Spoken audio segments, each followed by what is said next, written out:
रामकृष्ण हरी माऊली सखा माझा पांडुरंग या मालिकेतील 7वा भाग आता आपणापुढे सादर होत आहे।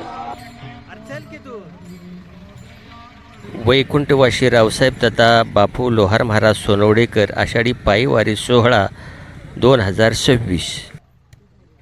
आम्ही चिखली येथून अंतवडी मार्गे घाटातून शामगाव येथील पोळ कुटुंबियाच्या घरी पोचलो। तिथे आमच्या पालखीचं मोठ्या उत्साहामध्ये स्वागत करण्यात आलं।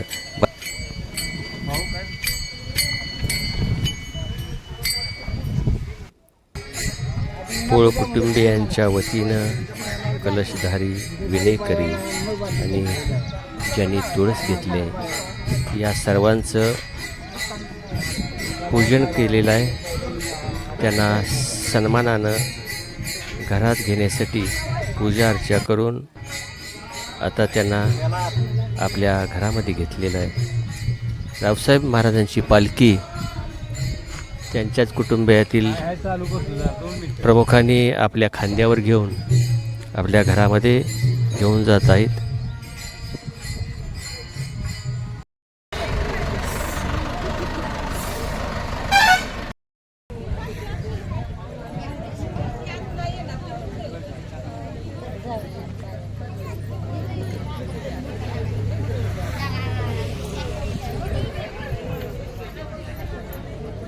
रामकृष्ण हरी, माझे नाव शंभू विजय लोहार। मी इयत्ता 8वीत शिकतो। संस्था आरेवाडी। मी मृदुंग वाजवतो। मी आता हा वारी दिंडी सोहळा चालला आहे। त्या दिंडी सोहळ्यात आम्ही विठ्ठलाला भेटायला जातो। म्हणजे भेट घ्यावीशी का वाटते विठ्ठल? मला भेट घ्यावीशी वाटते की मला विठ्ठलाला बघायचं आहे। माझी अशी मनात इच्छा लई होती, म्हणून मी संस्थेत पण आलो। मग संस्थेतून आम्ही दरवर्षी आम्ही सोहळा असतो आमचा, आषाढी पायी दिंडी सोहळा। मग तिकडे जातो आम्ही। जरा सरांच्या बाबत बोल जरासं। आज वर्ष कशा पद्धतीने करतात आणि वारी का करावी मी हा प्रश्न विचारतो, त्यावेळेला तू सांग। तर कराड या गावाच्या पुढं आलेलो, इथं म्हणजे शामगाव घाट इथनं सोडून पुढं आलेलो आहे। तर इथे आम्हाला महाराज दुपारचा मुक्काम आहे आणि दुपारच्या मुक्कामात इथं आम्ही थांबलेलो आहे। तर नित्यनेम काय चालतो तुमचा? आता वारीला निघालाय तुम्ही, सकाळपासून ते संध्याकाळपर्यंत नित्यनेम काय आहे तुमचं? हरिपाठ म्हणायचं, भजन म्हणायचं, देवाचं नामस्मरण करायचं। ठीक ठीक, धन्यवाद। रामकृष्ण हरी। आता आम्हाला या संकपाळ साहेबांच्या आमंत्रण आणि दिंडी सोहळा हा सगळा जमलेला समाज बघून आम्हाला खूप मोठा आनंद झाला आणि आम्हाला बी आता आम्ही एवढं भावनिक झालो आहे की असं वाटतं ह्या दिंडीतनं आपण पंढरपूरला जावं आणि ह्याचा लाभ आम्ही या वर्षी नाही तर पुढल्या वर्षी आम्ही नक्कीच घेऊ सोबत याचा। आणि हा सोहळा असाच परंपरेने चालत राहावा आणि ह्या सोहळ्यामध्ये आणखीन लाखोने लोक समाविष्ट व्हावीत। तुमचं वय पाहता तुम्ही जो उत्साह दावलाय की आम्ही पुढच्या वर्षी चालत येऊ, तुम्ही तर यालच, पण जे युवा पिढी आहे हो, युवा पिढीला तुम्ही काय संदेश द्याल? त्यांनी सुद्धा ह्याच्यामध्ये सहभागी व्हावं आणि हा आनंद लुटावा, आपलं जीवन सुखी करण्याचा मार्ग जरूर घ्यावा, लाभ घ्यावा।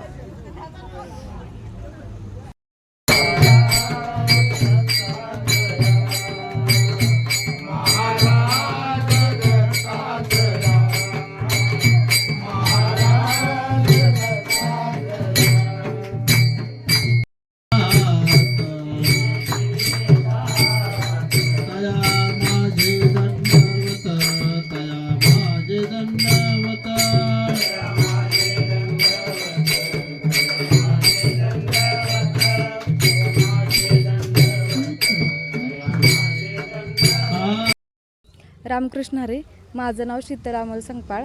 मी इंदोली येथे राहते। ह्यांच्या मुलांबरोबरच माझा मुलगाही श्री राम वारकरी शिक्षण संस्था आरेवाडी येथे घातलेला आहे, शिकत आहे माझा मुलगा। तर आज आम्ही श्री क्षेत्र आरेवाडी ते पंढरपूर पायी दिंडी सोहळा घेऊन निघालो आहे। मी ह्यांच्यासारख्याच माझा मुलगा आरव संकपाळ याची मम्मी आहे, तर त्याच्यासाठी मीही निघाली आहे त्याला घेऊन पंढरपूरला। मुलांना तिथं घालायचं कारण हेच की शिक्षण आत्ता काळाची गरज आहेच, पण त्याचबरोबर मुलांच्या चांगले संस्कार होणे हे तितकेच महत्त्वाचे आहे. आणि ते संस्कार गावात राहून जेवढे पाहिजेत तेवढे होत नाहीत. मुलं बाहेर असल्यानंतर त्यांच्यावर चांगले संस्कार घडतातच. जसं की आपण अनेक आत्ता हे निघाले आहेत, अकॅडमी निघाले आहेत, पण अकॅडमीत न घालता जर आध्यात्मिक क्षेत्रात जर घातलं तर त्यांच्यावर निश्चितच चांगले संस्कार होतील आणि आपलं हे जन्माचं आपल्याला फळ चांगलंच मिळेल. यासाठी आम्ही ते पाऊल उचललेलं आहे. एक लक्ष द्या, त्या घराण्याचं सुद्धा नाव लौकिक त्या वाढवतील यात शंका नाही. धन्यवाद. रामकृष्ण हरी. राम दुपारच्या 20व्यानंतर रायगाव येथून पालखीचं प्रस्थान इथं महादेव कुंभार यांच्या घरी हिंगणगाव या ठिकाणी पालखी उतरण्यात आली.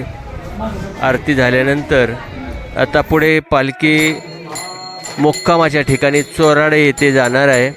आपण हा सोहळा पाहताच साहित्य पंढरी सोहळा वारीचा या चॅनलवर. आपण या चॅनलला लाईक करा, शेअर करा आणि असेच वारीतील नवनवीन व्हिडिओ पाहण्यासाठी सबस्क्राईब करा. म्हणजे आपणापर्यंत आम्ही नवीन व्हिडिओ घेऊन येऊ.